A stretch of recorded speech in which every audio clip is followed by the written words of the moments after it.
হুকাকাশি সিরিজে আজকের গল্প শান্তিধামের অশান্তি, লেখক মনোরঞ্জন ভট্টাচার্য।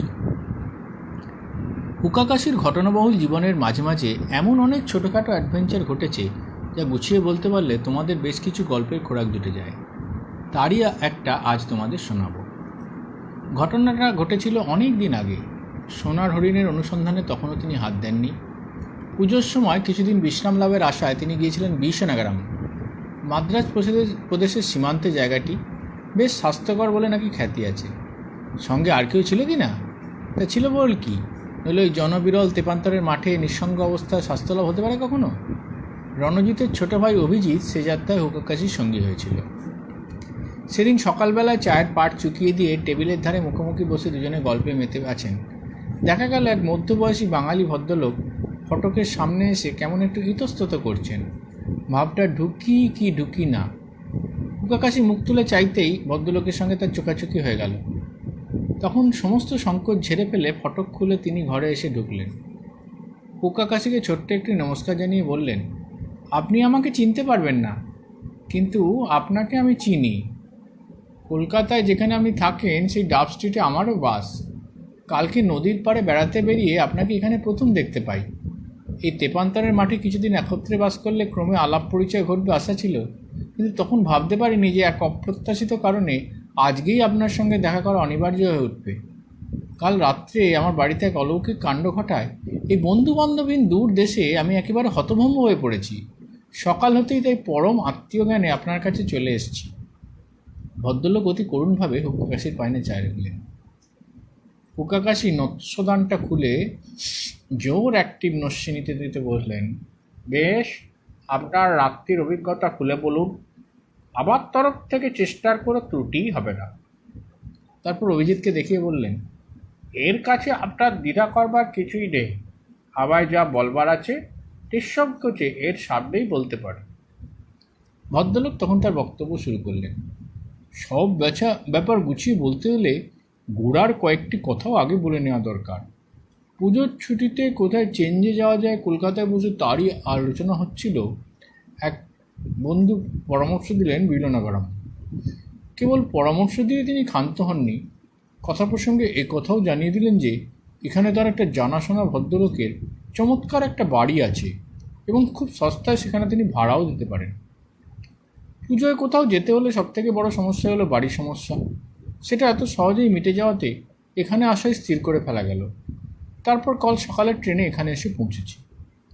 এসে দেখলাম বন্ধুটি একটুও বাড়িয়ে বলেননি। বাস্তবিকই খাসা বাংলো প্যাটার্নের বাড়িখানা, ভেতরেও অনেকখানি কম্পাউন্ড, আর গোটা বাড়িটায় উঁচু পাঁচিলে ঘেরা। বাড়ির নাম শান্তিধাম। ও ভাড়ায় মরুভূমির ভেতরেও অমন বাড়ি কল্পনাতীত সস্তা। ঘর যা আছে আমাদের প্রয়োজনের পক্ষে তা পর্যাপ্ত, কেননা আমরা কটি মাত্র পানি, আমি, আমার স্ত্রী, 14 বছরের একটি মেয়ে, আর সঙ্গে ঝি আর বামন। সদর দরজার সম্মুখে মালপত্র নামিয়ে ভেতরে ঢোকবার উদ্যোগ করছি, লক্ষ্য করলাম রাস্তা দিয়ে যে যাচ্ছে সেই যেন অবাক হয়ে বেশ কিছুক্ষণ আমাদের দিকে তাকিয়ে চলে যাচ্ছে। তখন তাদের এই হয়তো কৌতূহলে কোনো অর্থ বুঝতে পারিনি, কিন্তু এখন বুঝছি। এ বাড়িতে লোকের বসবাস দেখতে তারা আদৌ অভ্যস্ত নয়, কেননা এ বাড়ির রহস্য জানতে এই অঞ্চলের কারোরই বোধ করি বাকি নেই। গুছিয়ে গাছিয়ে বাড়িটা বাসোপযোগী করে নিতেই সারা দুপুর কেটে গেল। বিকেলে এক কাপ চা খেয়ে সামনের বারান্দায় বসে সবেমাত্র খবরের কাগজখানা খোলবার উপক্রম করছি, দেখি ফটক খুলে এক প্রৌঢ় বয়সের মাদ্রাজি ভদ্রলোক এগিয়ে আসছেন।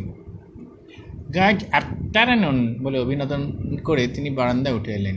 ইংরেজিতে বললেন, মাফ করবেন, আপনি কি এই বাড়িটা ভাড়া নিয়েছেন? জবাব দিলাম, আগে হ্যাঁ। একেবারে পাকাপাকি কথা হয়ে গেছে? ভাড়া আগাম আদায় করে নিয়েছেন নাকি?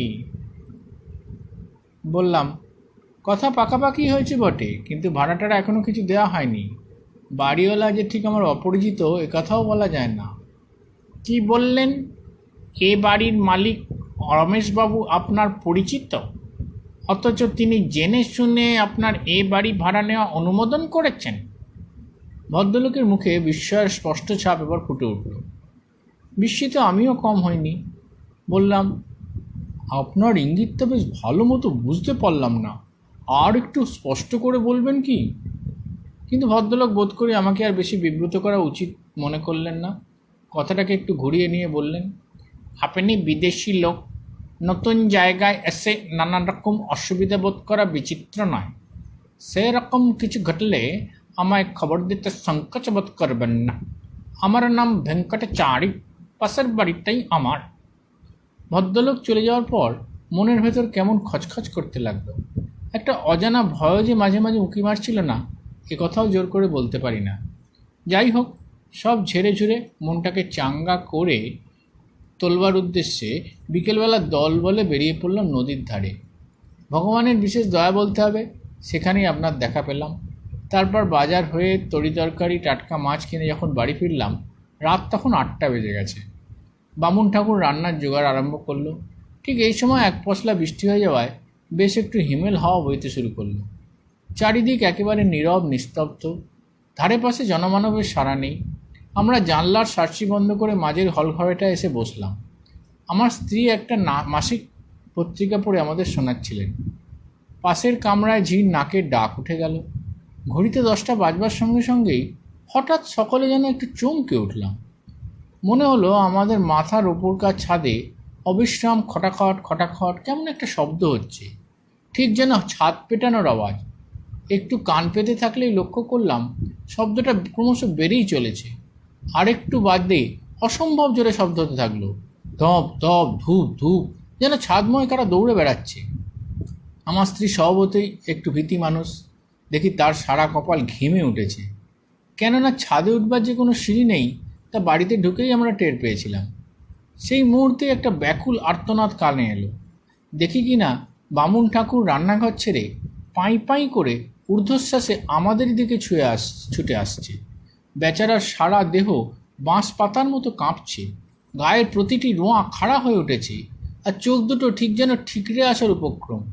একটু বাদে বাকস্ফূর্তি হতে কোনো ক্রমে সে জানালে যে কড়ার ওপর তেল চাপিয়ে সবে ভাজবার মাছগুলো সে ছেড়েছে। এমনি সম্মুখের জানলা থেকে দুধের মতো সাদা দুখানা হাত তার সামনে বেরিয়ে এলো, ঠিক ভাজা মাছ চাইবার ভঙ্গিতে। সে আঁতকে পিছিয়ে আসতেই ঝপাং করে একরাশ ছাই এসে পড়ল মাছ ভাজবার কড়াটার ওপর, আর সঙ্গে সঙ্গে কে খিলখিল করে হেসে উঠল। রক্ত হিম করা এক অদ্ভুত হাসি, আর এক তিল দাঁড়াবারও ভরসা সে পায়নি। দুহাতে পইছে গাছা ঝরিয়েই রাম রাম করতে করতে পালিয়ে এসছে। এবার ভয়ে সকলেরই গায়ে কাঁটা দিয়ে উঠল। গিন্নির মুখ ফ্যাকাশে হয়ে গেল। তার বারংবার নিষেধ সত্ত্বেও ব্যাপারটা নিচে চোখে প্রত্যক্ষ করার জন্যে একাই আমি রান্নাঘরের দিকে এগিয়ে গেলাম। উঠোন পার হয়ে রান্নাঘরে যেতে হয়। পথে পড়ে মস্ত একটা লেবু গাছ। সবে তার তলায় এসছি, অমনি সেই গাছের আবডাল থেকে চওড়া লাল পাড় শাড়ি পরা, বোধ করি 8.5 ফুটের বেশি ঢ্যাঙা একটি স্ত্রীলোক মাথায় ঢিপ করে আমার পায়ের কাছে একটা গড় করল। অতখানি ঢ্যাঙা মেয়ে তো দূরের কথা, পুরুষও আমি ভাবতে পারি না। আমার আক্কেল গুরুম হয়ে গিয়েছিল। রান্নাঘরে যাওয়া মাথায় উঠল। দৌড়ে কোনো মতে ঘরে ফিরে এলাম। তাড়াতাড়ি দরজা বন্ধ করতে করতে দেখতে পেলাম হো হো করে বিকট এক অট্টহাসি হেসে স্ত্রীলোকটা রান্নাঘরের দিকে ছুটে গেল। প্রায় সঙ্গে সঙ্গে রান্নাঘরে দুম দাম হাঁড়ি কলসি ফাটার শব্দ শোনা গেল। তারপরেই আক্রমণ শুরু হলো বাংলোখানার ওপর। ঠিক বর্ষাকালের বৃষ্টির ফোঁটার মতো অনবরত ইট আর পাটকেল, ইট আর পাটকেল। সারা রাত কটি প্রাণীর ঠায় ঘরের মেঝের ওপর বসে কাটালাম। একটি বারের তরেও কারুর চোখের পাতা মুছতে সাহস হলো না। তারপর সকালে ছুটে গেলাম পাশের বাড়ি ভেঙ্কটচারীর কাছে। সমস্ত খবর খুঁটিয়ে শোনবার পর তিনি গম্ভীরভাবে বললেন, যা আশঙ্কা করেছিলাম তাই ঘটেছে। কাল আপনাকে সমস্ত কথা খুলে বলা হয়নি, হয়তো আপনি খুব বিচলিত হয়ে পড়বেন মনে করে, কিন্তু আজ আর বলতে বাধা নেই যে বাড়িটা আপনি নিয়েছেন, এই অঞ্চলে সবারই ধারণা ওটা ভূতের বাড়ি। প্রায় 2 বছর হলো এমন ধারা উপদ্রব শুরু হয়েছে। এই 2 বছরে অন্তত 4 বাড়িটা ভাড়া হয়েছিল, কিন্তু 1 রাতের বেশি কোনো ভাড়াটাই টিকতে পারেননি। রমেশবাবু বাড়ির ভাড়া খুবই কমিয়ে দিয়েছেন, তবু প্রাণ হাতে করে কে যাবে বলুন। শেষবারে বাড়িটা যখন ভাড়া হয় সে আজ 6 মাসের কথা। সে যাত্রায় এক রাতের বেশি ভাড়াটে টেঁকেনি। ভেবেছিলাম এই 6 মাসে কিছু উন্নতি হয়তো বা হয়ে থাকবে, কিন্তু তা যে হয়নি তা তো প্রত্যক্ষই করা গেল। ওটা আমারই পাশের বাড়ি হতে মাঝে মাঝে আমারও একটু যে ভাবনা হয় তা নয়, তবে ভগবানের পরম দয়া আজ পর্যন্ত এখানে কোনো উপদ্রবই ঘটেনি। আপনি এক কাজ করুন, এবেলার মতো সব শুদ্ধ আমারই ওখানে উঠে আসুন। বাড়িতে আমার মা, ছেলে মেয়ে, স্ত্রী সকলে আছেন, কাজেই মেয়েদের কোনো অসুবিধা হবে না। আজকের দিনের মধ্যেই লোকজন লাগিয়ে অন্য একটা বাড়ি খুঁজে পাওয়া যায় কিনা আমি দেখছি। ভদ্রলোককে অশেষ ধন্যবাদ জানিয়ে ঝি বামুন সমেত মেয়েদের তাড়ি ওখানে পাঠিয়ে আমি সোজা আপনার কাছে চলে আসছি। কাল রাত্রি নিজের চোখে যা দেখেছি তা কিছুতেই অবিশ্বাস করতে পারি না, অথচ বিংশ শতাব্দীর লোক হয়ে ভূতের অস্তিত্ব, বিশেষ করে ভূতের উপদ্রবের কথা বিশ্বাস করতেও মন সায় দিতে চাইছে না। যাকে বলে কিংকর্ত বিমূঢ় সত্যি, আমি তাই হয়ে আপনার কাছে এসেছি। আশা করি প্রতিবেশীর এ বিপদে তাকে সাহায্য করতে আপনি বিমুখ হবেন না। হুকাকাশি হাতের 2 আঙুলে অবশিষ্ট নস্যটুকু একটানে নিঃশেষ করে বললেন, আমায় দিয়ে যতটা উপকার সম্ভব তা অবশ্যই আপনি পাবেন। অভিজিৎ, পাঞ্জাবিটা একবার গাড়িয়ে চড়িয়ে নাও তো, বাড়িটা একটু ঘুরে আসা যাক। হ্যাঁ, আপনার নামটা কি সেটা কিন্তু জিজ্ঞাসা করা হয়নি। আগে আমার নাম শ্রী ভবানীপ্রসাদ গুপ্ত।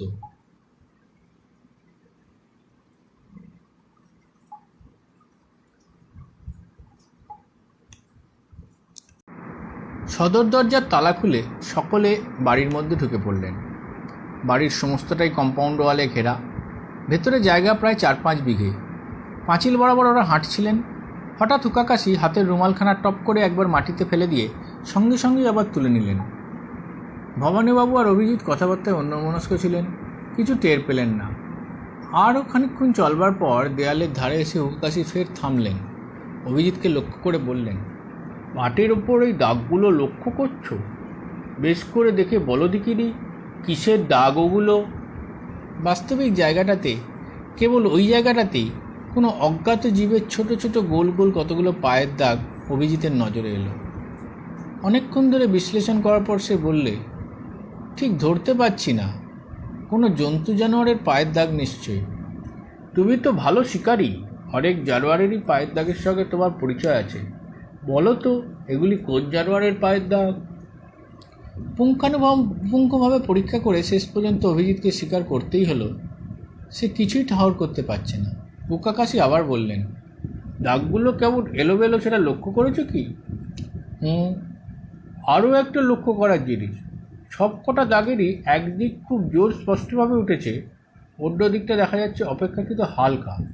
কেমন হয় কি? অভিজিৎ ঘাড় নাড়ল। তা বটে। আর ওই যে পরপর গোটাকতক লেবু গাছ আছে, তাও কিন্তু উপেক্ষার বিষয় নয়। সবচাইতে আশ্চর্যের বিষয়, কাল রাতে বৃষ্টি হওয়াতে মাটি সর্বত্রই নরম হয়ে আছে, অথচ দাগ পাচ্ছি শুধু এই জায়গাটাতেই। আরও খানিকটা এগিয়ে এসে আরও এক অভিনব জিনিস সকলের চোখে পড়ল। একটা চাল মাপার ডালা বা কুনকে, চলতি কথায় আমরা যাকে পলি বলি। এটা আবার কোত্থেকে এলো? একেবারে আটকোড়া নতুন দেখছি। আপনার সঙ্গের বুঝি? হুকাকাশি বলে উঠলেন। না তো, ভবানীবাবু জবাব দিলেন। ও, বোঝা গেছে তবে। আচ্ছা ভবানীবাবু, সাধারণত আপনি কী মার্কা সিগারেট খেয়ে থাকেন? ভবানীবাবু আবার বিস্মিত হলেন। সিগারেট তো আমি খাই না। আমি ছেড়ে বামুন চাকরদের পর্যন্ত ওই জিনিসটি খাওয়া বারণ।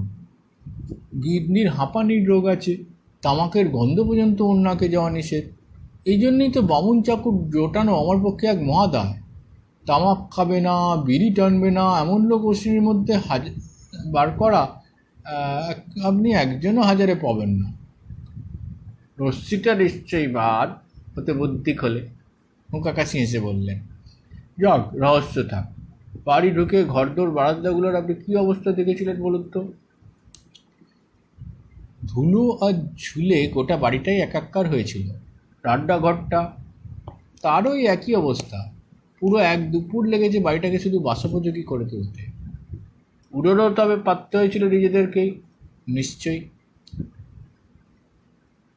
কথা বলতে বলতে সবাই সদর দরজার দিকে এসে পড়েছিলেন। হুকাকাশি বললেন, চলুন এবার আপনার রাস্তাটায় গিয়ে বসে যান, এবেলার মতো চারির ওখানেই তো আপনার থাকার ব্যবস্থা।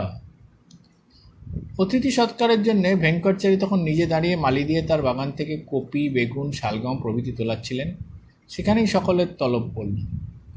শিষ্টাচারের পালা শেষ হলে চারিকে মৌকাকাশি বললেন, বাগান খাটা করেছেন তো ভদ্ররায়, সব রকম তরিতরকারি তো দেখতে পাচ্ছি। বাগান সম্বন্ধে ভেঙ্কটচারীর সত্যিকারের গর্ব ছিল। একটু সলজ্জ হাসি হেসে তিনি বললেন, আমার একটা হবি, ছোট বাগান, তো এরই মধ্যে যতটা হয় চেষ্টা ত্রুটি করিনি। আসুন না, দেখবেন সবটা। ঘুরে ঘুরে সকলে বাগান দেখতে লাগলেন।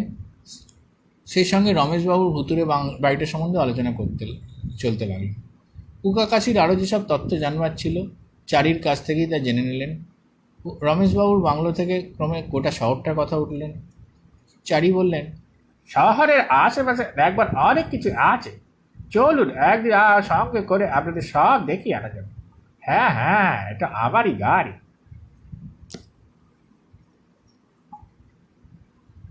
কুকাকাশি বললেন, আপনার আবার নৌকা চালানোর হবি আছে নাকি? কিন্তু এদেশের ওদিকে কি 12 মাস জল পান? নৌকা চালানো? না, সেসব হবি আমার নাই। এগুলো আঁকছি, মালিদের ব্যবহারে লাগে। আরে কে ও, শামুগাম নাকি? রামানুজমকে জিজ্ঞাসা করো তো, ওরা বাড়ি হোয়াইট হাউস করে দিতে রাজি হয়েছে কিনা। ভালো কথা, গল্পে গল্পে আসল কথাটা আমাকে বলা হয়নি ভবানী বাবু। ছোটোখাটো একটা বাড়ি ভদ্রপল্লীর ভিতরেই পাওয়া গেছে। আশা করি এবার আপনার ভেকেশনটা শান্তিতেই কাটবে।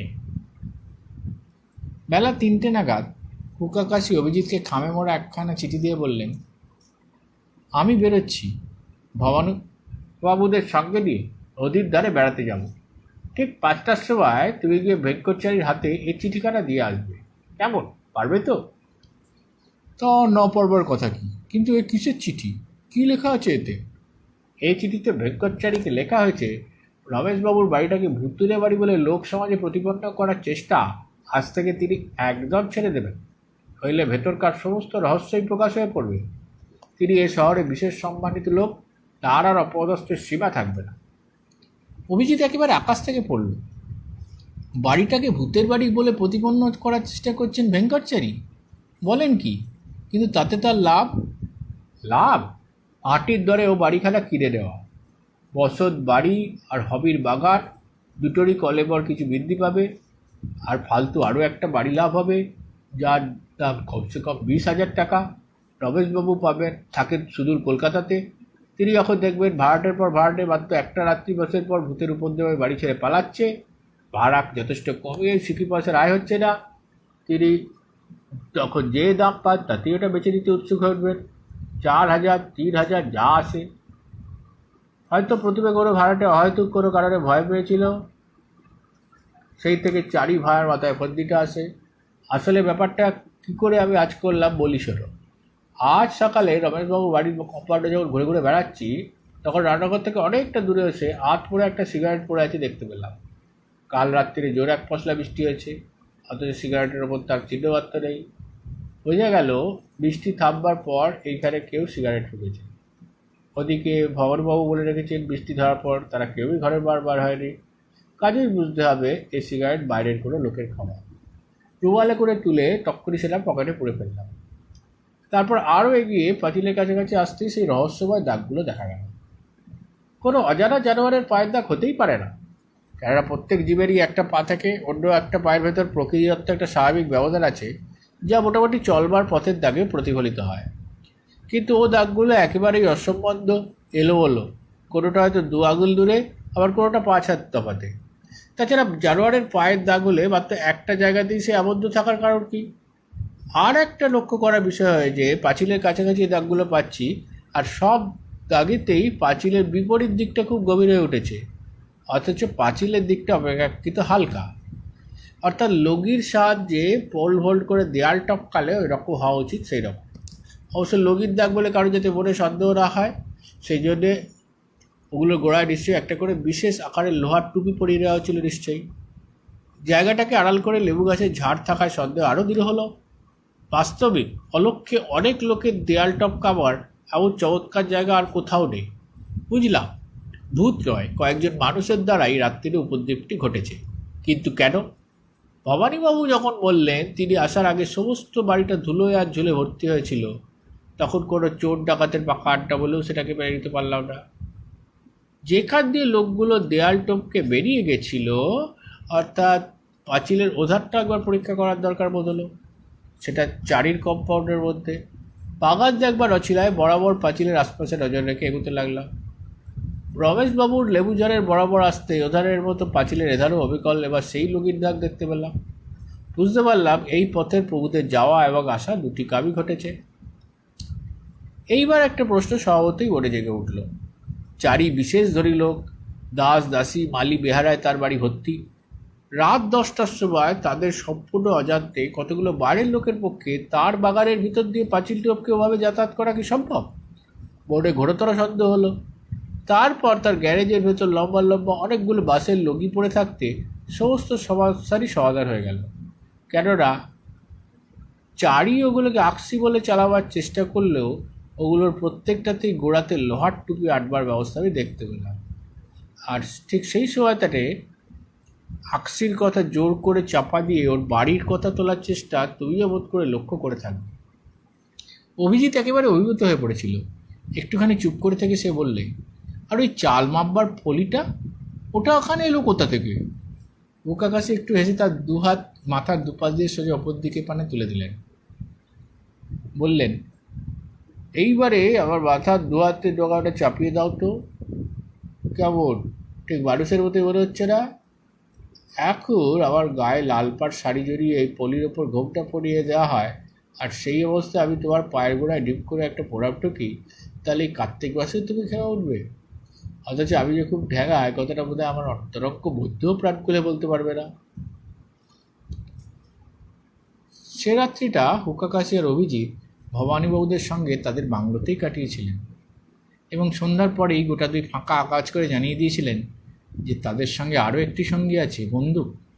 এরপর থেকে আর কোনোদিন শান্তিধামে ভূতের উপদ্রবের কথা শোনা যায়নি।